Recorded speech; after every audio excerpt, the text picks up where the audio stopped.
Medical officer Poonam सरणकर द्वारा GR medical college के dean अधीक्षक सह अधीक्षक के खिलाफ लगाए गए गंभीर आरोपों के बाद मेडिकल कॉलेज प्रबंधन और नर्सिंग एसोसिएशन के बीच लगातार तनातनी बनी हुई है। इसी बीच ग्वालियर में नर्सिंग एसोसिएशन की प्रदेश अध्यक्ष रेखा परमार, सचिव पूनम सरणकर, एसोसिएशन पदाधिकारियों ने एक साथ प्रेस कॉन्फ्रेंस कर मेडिकल कॉलेज प्रबंधन पर गंभीर आरोप लगाए हैं। अध्यक्ष रेखा परमार का आरोप है कि विगत दिनों सीएम शिवराज सिंह चौहान के ग्वालियर दौरे के समय मेडिकल कॉलेज प्रबंधन द्वारा पुलिस को गलत जानकारी देकर नर्सिंग एसोसिएशन के पदाधिकारियों को नजरबंद कराया गया था, जिससे एसोसिएशन पदाधिकारी सीएम शिवराज सिंह चौहान से मिलकर पूरी घटना से अवगत न करा सके। मेडिकल कॉलेज के इतिहास में पहली बार ऐसा हुआ है कि नर्सिंग एसोसिएशन के पदाधिकारियों को इस तरह नजरबंद किया गया हो। मेडिकल कॉलेज के डीन अच्छे निगम के इशारे पर यह सब काम हुआ है। इसके साथ ही उन्होंने डीन द्वारा उनके खिलाफ की गई कार्रवाई को भी नियम विरोधी बताया है। उनका कहना है कि डीन के द्वारा उनकी नियुक्ति नहीं की गई है, ऐसे में उनके द्वारा की कार्रवाई का कोई औचित्य नहीं बनता है। मामला कोर्ट में है और आदेश मेरे फेवर में आएगा। डीन को अगर उनसे कोई शिकायत थी तो उन्हें भोपाल शिकायत करनी थी और उन्हें लेटर जारी कर कार्रवाई करने का कोई अधिकार नहीं है। ये पत्रकार वार्ता एक तो जो मेरी प्रॉब्लम चल रही काफ़ी समय से 6 महीने से जिससे मैं जूझ रही हूँ, और उसके बाद जब मैं अपनी समस्या को लेके मंत्री जी को ये सारी चीज़ें बताने के लिए, अवगत कराने के लिए, तो उस दिन उन्होंने बिना सूचना, बिना हमारे किसी दुर्व्यवहार के सुबह से लेकर शाम तक हमें थाने में बिठा रखा। ये तो पुलिस का काम है या मंत्री का काम, इसमें विभाग का क्या काम है?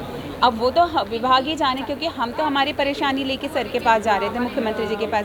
अब हमारी परेशानी जो थी, हमें डीन और सुप्रीडेंट से, तो उन्हें ये लगा कि अगर मैं ऐसे शिकायत करूं तो सेम उसी दिन कहीं उनकी कुर्सी उनसे अलग ना हो जाए, इसलिए उन्होंने ये कार्रवाई सुबह सुबह करी।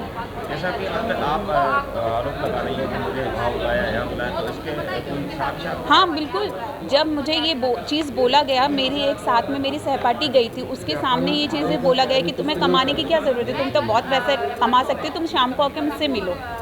और उसी उनके द्वारा जो लड़का रखा गया, जिसकी शिकायत मैं शुरू से करती आई हूँ कि डीन सर का ड्राइवर रहा है, उसकी शिकायत करी। उस लड़के के द्वारा मुझे व्हाट्सएप कॉल किए गए, मैसेज किए गए कि आप 8 बजे के बाद डीन सर से मिलने चलें, मैं उनके साथ रहता हूँ, आपके सारे काम हो जाएंगे। आप जो आरोप लगा रहे हो, आपके पास प्रूफ है? मैंने सारे अपने जो भी मैंने आवेदन दिया है, सब में उसकी स्क्रीनशॉट लेके सभी चीज़ें लगाई हैं। ये कैसे प्रूफ हुआ कि ये इन्होंने ऐसा किया?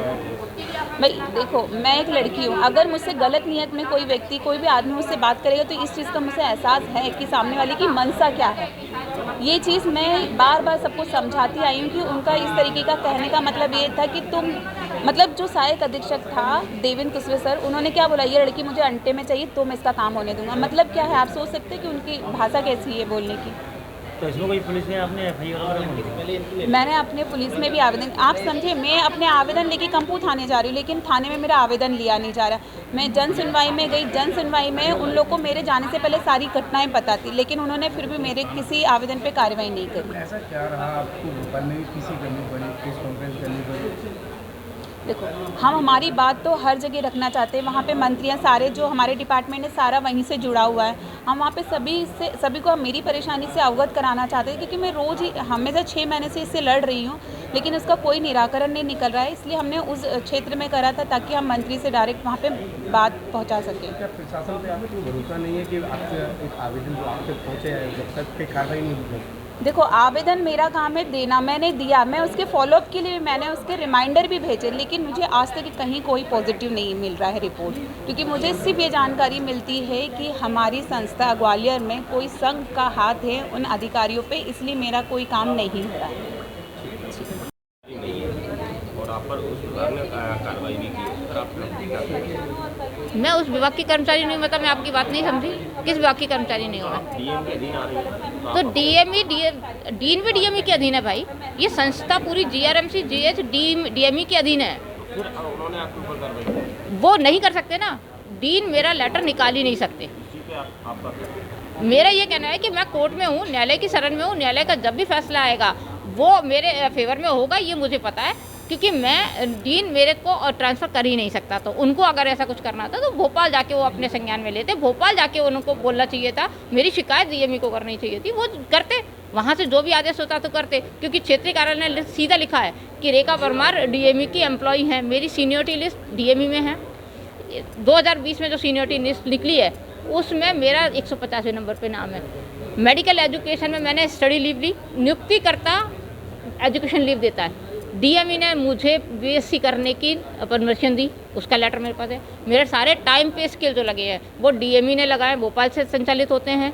समयमान मुझे 2 समयमान मिले हैं, वो डीएमई ने लगाए, तो डीन मुझ पर कार्रवाई कर ही नहीं सकते ना। क्या वजह रही मैडम, इतना सारे मामलों में कोई मजबूत तथ्य सामने आपके हाथ नहीं है? आप कह रहे हैं कि नहीं, मजबूत तथ्य हैं, ये बात है कि न्यायप्रिय और सच्चे लोगों को न्याय थोड़ा टाइम लगेगा मिलने में, लेकिन बहुत जल्दी मिलेगा, और जो झूठे मक्कार लोग हैं उनको बहुत जल्द उनके कर्मों की सज़ा मिलेगी।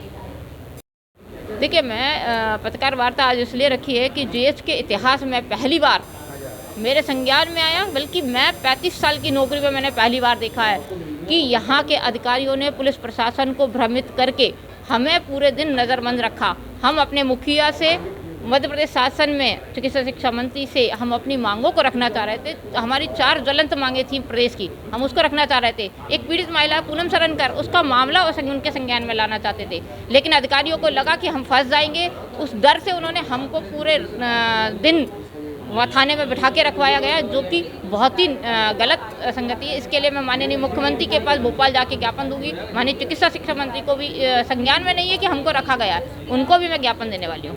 जैसे आपने आरोप लगाया कि अधिकारियों पे कि आपको बुलाया गया, तो कब बुलाया गया और आपने मुझे कब आपने आरोप लगाए थे ना, आपने आरोप लगाए थे ना कि अधिकारी हुआ जीआरएमसी वगैरह पे। मेरा आरोप ये है कि अभी संज्ञान में जब हम ज्ञापन देने जा रहे थे तब उन्होंने मुझे जाने से रोका। उनकी नीयत यही होगी कि मैं ज्ञापन ना दूं, तो मुझे पुलिस प्रशासन, शासकीय कर्मचारी को पुलिस प्रशासन यहाँ से इनके भ्रमित करने पर पुलिस प्रशासन ने हमको सुबह से शाम तक थाने में रखा। किस नियम के तहत रखा, मैं तो इसके लिए मुख्यमंत्री जी को भी और माननीय कलेक्टर साहब को और कमिश्नर साहब को भी ज्ञापन देने वाली हूँ। डीन से जब पूछा गया तो उनके द्वारा ये कहा गया कि आपकी पोस्टिंग को लेकर हमने जब जांच कराई या फिर बातचीत हुई, उससे द्वेष में कहा कि आपने इस तरह की अलायंस लगा रहे हैं, आरोप लगा रहे हैं, ऐसी कुछ भी बात नहीं। मैं डीन सर और डॉक्टर सर, पद है डीन का और सुप्रिटेंडेंट का, कोई पद में कोई इंसान बैठ सकता है। आज डॉक्टर निगम बैठे हैं, कल और कोई होगा, परसों कोई और होगा। मुझे उनसे कोई द्वेषपूर्ण भावना नहीं है। डॉक्टर अक्षय निगम ने जो आदेश मेरा निकाला है वो पूरा विधि विरुद्ध है, नियम विरुद्ध है। उनको अधिकार ही नहीं है मेरा आदेश निकालने का, क्योंकि मैं डॉक्टर निगम की एम्प्लॉय नहीं हूँ, मैं डीएमई की एम्प्लॉय हूँ। नियम से आप पदस्थ हैं? मैं डीएमई के आदेश से पदस्थ हूँ।